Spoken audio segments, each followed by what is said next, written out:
Hello students, स्वागत है आपका आपके अपने चैनल मैथ्स हंट पे। आज हम करेंगे क्लास 10th एक्सरसाइज 5.1 का क्वेश्चन नंबर 4 का 8th to 15th पार्ट। इससे पहले के जो पार्ट्स थे वो मैंने इससे पहले वाली वीडियो में आपको पढ़ा दिए थे। अगर आपने वो वीडियो नहीं देखा है तो आप पहले जाके उस वीडियो को देखें। अगर आपको वो वीडियो समझ आ जाता है तो आज आपको इस वीडियो में कोई भी प्रॉब्लम नहीं होगी। तो चलिए शुरू करते हैं। क्वेश्चन नंबर 4 में कुछ भी नहीं था, बस हमें ये एक सीरीज गिवन है, हमें ये चेक करना है कि ये एपी में है या नहीं है, और अगर एपी में है तो इसका कॉमन डिफरेंस फाइंड आउट करना है और उसके आगे की 3 टर्म्स बतानी है हमें। तो सबसे पहले हम एपी में चेक करने के लिए इनका कॉमन डिफरेंस ही चेक करते हैं। तो common difference a2 minus a1 निकालेंगे आप, -1/2 माइनस ऑफ -1/2 यानी कि -1/2 प्लस 1/2 0। ऐसे ही a3 माइनस a2 करेंगे तो -1/2 माइनस ऑफ -1/2 होगा तो वो प्लस 1/2 हो जाएगा। सेम a4 माइनस a3 करेंगे तो भी कॉमन डिफरेंस 0 ही आएगा।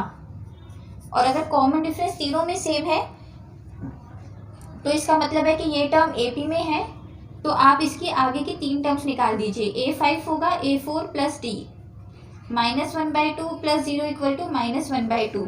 तो आपको पता ही है अगर कॉमन डिफरेंस 0 है तो a5 भी -1/2 हो जाएगी, a6 भी -1/2 हो जाएगी और a7 भी -1/2 हो जाएगी, क्योंकि ये जो पूरी सीरीज है इसमें जो कॉमन डिफरेंस है वो 0 है, तो जो पूरी सीरीज है वो सेम आएगी। तो अब हम 9th पार्ट पे आते हैं। आप इनका कॉमन डिफरेंस देखिए, a2 minus a1 3 minus 1 2, a3 minus a2 9 minus 3 6।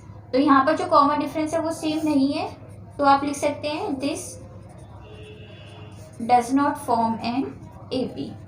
AP के लिए जो फर्स्ट कंडीशन है वो यही है कि कॉमन डिफरेंस सेम होना चाहिए।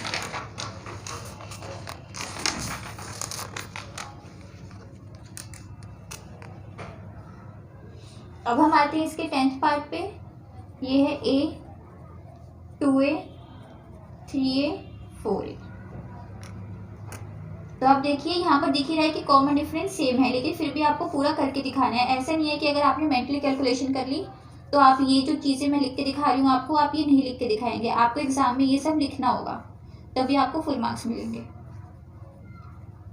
तो यहाँ देखिए 4a माइनस 3a, तो जो कॉमन डिफरेंस है वो सेम आ गया। तो अब आपको इसके आगे की 5 टर्म्स निकालनी है, सॉरी 3 टर्म्स निकालनी है।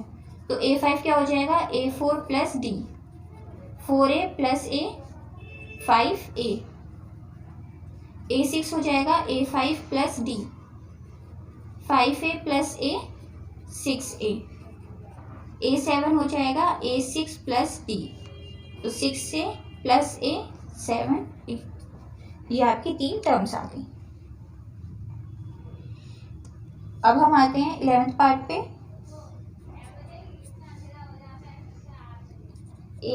a square a cube a4। तो आप देखिए यहाँ पर जो है इसमें सीरीज में इसकी पावर इंक्रीज हो रही है, और जब मैंने इसका फर्स्ट क्वेश्चन करवाया था तब भी मैंने आपको बताया था कि अगर कोई भी सीरीज है उसमें उसकी पावर ऐड होती है। जैसे पहले पावर a की पावर 1 थी, फिर 2 हो गई, फिर 3 हो गई, तो वो वाली सीरीज कभी भी एपी में नहीं होती है। तो अब आप ये चीज़ यहाँ पर भी देखिए, a2 माइनस a1 क्या हो गया, a स्क्वायर माइनस 1, ठीक है। अब a3 माइनस a2 क्या हो जाएगा, a cube minus a square. अगर आप यहाँ से a स्क्वायर कॉमन भी ले लेंगे तो क्या आ जाएगा, a माइनस 1। तो ये तो इन दोनों का कॉमन डिफरेंस सेम तो है नहीं। आप a4 माइनस a3 भी करके देखिए, तो यहाँ से a क्यूब कॉमन लेंगे तो आ जाएगा a माइनस 1।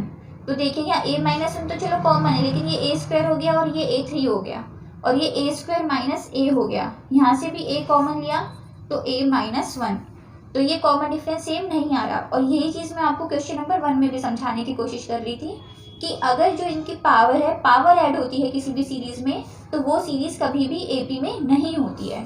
तो आप लिख लीजिए this does not form an AP.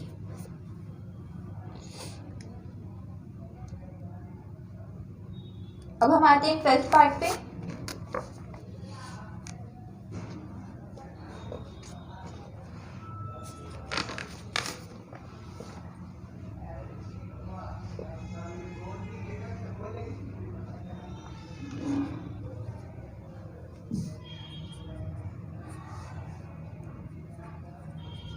√2, √8, √18 और √32। तो ये जो स्क्वायर रूट के क्वेश्चन है इनको देख के आपको डर लगता होगा कि ये कैसे सॉल्व होंगे, लेकिन ये सबसे इजी होते हैं सॉल्व करने के लिए। तो आप देखिए A2 माइनस A1 कीजिए, तो आपको सबसे पहले 8 का स्क्वायर रूट निकालना होगा। आप उसका प्राइम फैक्टराइजेशन कीजिए। ठीक है, ये हो गया। तो अब स्क्वायर रूट कैसे निकालेंगे? जो टर्म कॉमन आ रही है, जैसे 2 और 2 कॉमन है, इसका पेयर बन गया, तो जिस टर्म का पेयर बन गया उसको तो स्क्वायर रूट के बाहर रख दीजिए, और जो टर्म अकेली रह गई, जैसे ये 2 है, ये अकेला रह गया, इसके साथ कोई पेयर नहीं है, तो इसको रूट के अंदर रख दीजिए।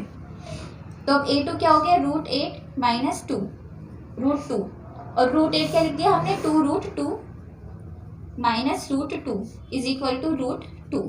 ये कॉमन डिफरेंस आ गया। आप ऐसे ही A3 माइनस A2 करेंगे तो √2 माइनस √8। अब आपको √18 माइनस √8, तो आपको √18 का पहले प्राइम फैक्टराइजेशन निकालना है। अब देखिए 3 का तो पेयर बन रहा है, तो ये स्क्वायर रूट से बाहर, और 2 का कोई पेयर नहीं बन रहा, तो ये स्क्वायर रूट के अंदर।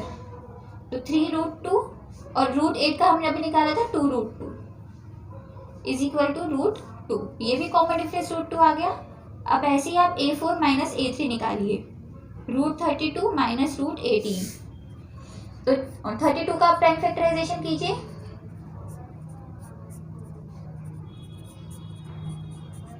देखिए इस 2 का पेयर बन रहा है और ये दो 2 पेयर में आ रहे हैं, तो इन दोनों को एक एक बार लिखेंगे, 2 × 2, और ये जो 2 है ये स्क्वायर रूट में, क्योंकि इसका कोई पेयर नहीं बन रहा, तो ये हो गया 4√2 माइनस √2, और √18 को क्या था? माइनस 3√2, तो ये √2, इसलिए इसका कॉमन डिफरेंस क्या आ गया? √2।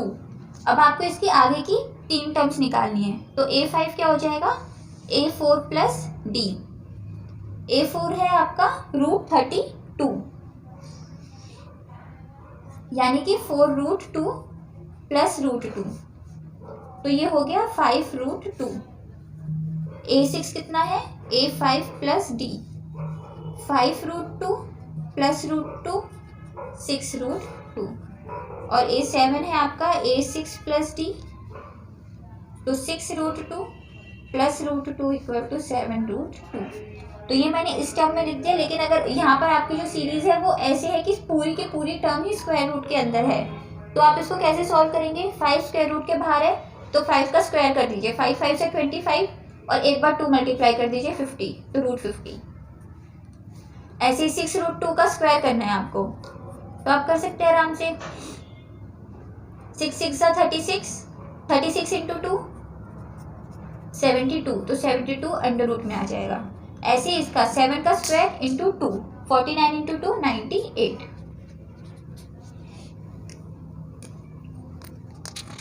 आई होप आपको ये क्वेश्चन समझ आया होगा।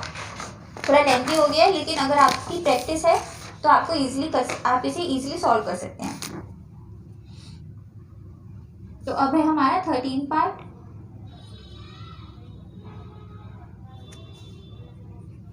√3, √6, √9 और √12।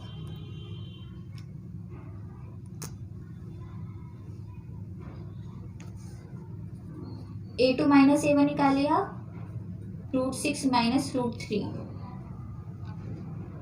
तो आपको पता है कि जो √6 है उसको आप ऐसे लिख सकते हैं, रूट के अंदर ही √3 × 2 माइनस √3, तो यहाँ से √3 कॉमन आ गया और √2 माइनस 1 ब्रैकेट में आ गया। ऐसे ही A3 माइनस A2 में √9 माइनस √6, तो √9 क्या आपका 3 माइनस √6।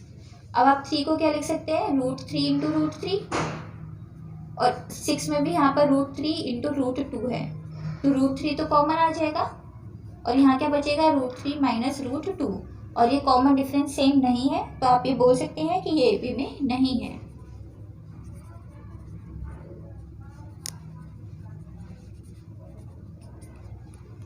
ठीक है, ये आपको समझ आया कि ये कैसे माइनस किया मैंने? 3 को आप √3 × √3 लिख सकते हैं, और √6 को √3 × √3 2 लिख सकते हैं, तो दोनों में √3 कॉमन आ गया, ब्रैकेट में क्या बचा? √3 माइनस √2।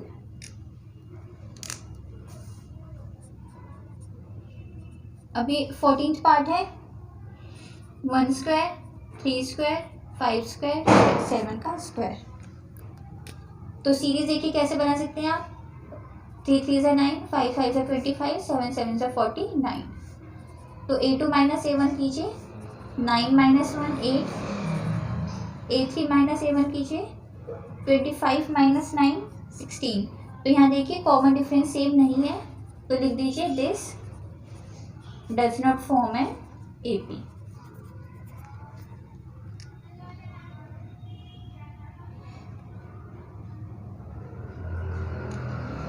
अब हम आते हैं 15th पार्ट पे, जो लास्ट पार्ट है हमारा।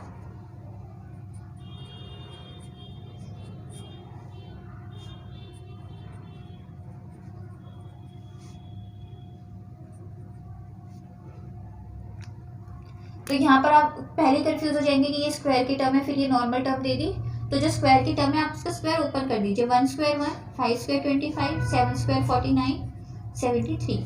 और अब आप इनका कॉमन डिफरेंस निकालिए। तो A2 माइनस A1 क्या हो जाएगा, 25 माइनस 1 24। A3 माइनस A2 क्या हो जाएगा, 49 माइनस 25 24। और A4 माइनस A3 कितना हो जाएगा, 73 माइनस 49, ये भी 24। तो यहाँ देखिए जो कॉमन डिफरेंस डी है वो सेम आ गया। तो आप अगर इसकी फिफ्थ टर्म निकालेंगे तो क्या हो जाएगा, A4 प्लस डी करेंगे, 73 प्लस 24 97। A6 निकालेंगे तो A5 प्लस डी करेंगे, 97 प्लस 24 121। और A7 निकालेंगे तो जो उससे A6 वाली टर्म थी उसमें D करेंगे, 121 प्लस 24 145। तो यहाँ पर ये आपकी एक्सरसाइज 5.1 कंप्लीट होती है। आई होप आपको ये समझ आया होगा, और अगर आपने ये वीडियो यहाँ तक देखी है तो आपको हमारी वीडियो ज़रूर पसंद आई होगी। तो आप हमारी वीडियो को लाइक करें और हमारे चैनल को सब्सक्राइब करना ना भूलें। Thank you.